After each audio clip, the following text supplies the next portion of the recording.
This is the Why I Hate and Love Pickleball podcast. I'm Bill Wong. Today's episode is about community, friendship versus loneliness. I have a story and then some insight. I was invited to join a group to play some pickleball the other day. I showed up and I played horribly. I picked a paddle that I was demoing, my other paddle had cracked, and I wasn't playing well. The group was very inviting, and I thought to myself, I am not going to be invited back. But I was, and it made me feel very good. There's an epidemic of loneliness in the United States.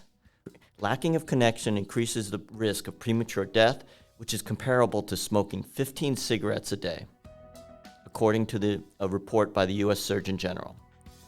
Being alone does not necessarily correlate to loneliness. Some people might feel content in their own company, whilst others may feel lonely even when they're surrounded by others.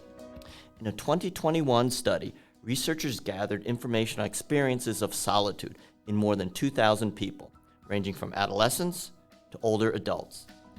The participants reported some positive experiences related to solitude, including self-connection, reduced pressure, and a peaceful feeling.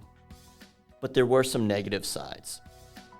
For example, they felt disconnected to other people, isolated from others, as if nobody understood them, as if they had no one to turn to or talk to, and many of them felt sad.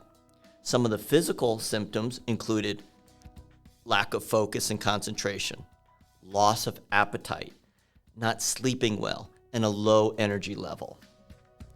You can be in a crowded room or in a relationship and still feel lonely, even when you're surrounded by others, such as with partners, family, and coworkers. In other words, it's possible to be alone but not feel lonely, or you could be in a crowded room and feel alone. The important part is the connection with other people and good communication. There are some tips to build strong emotional connections.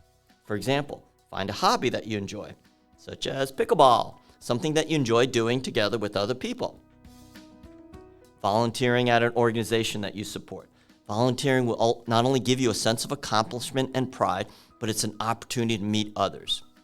Join a support group. A support group is an excellent way to connect with others who you have something in common with. Routinely connecting with family and friends. Attempting to stay connected, even if it's on a phone or a video chat. That could help you nurture an emotional connection. Finally, maintaining a healthy diet and a regular exercise. Living a healthy lifestyle promotes overall wellness, reduces your risk of chronic and medical conditions that interfere with your social life. Here are my insights. In order to be a friend, you have to contribute. And what does that mean? When you're with other people, listen.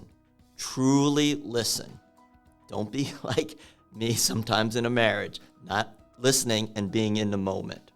Sometimes you have to be vulnerable, allowing yourself to be exposed to parts of yourself, then being honest with another person. There's a fine line between too much honesty and not enough. It depends on the individual and the relationship you have with that other person.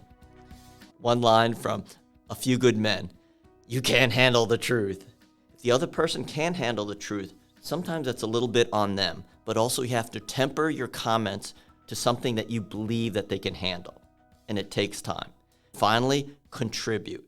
It should be a two-way street where you're giving and receiving.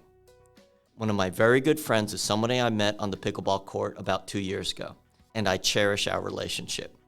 See you on the pickleball court.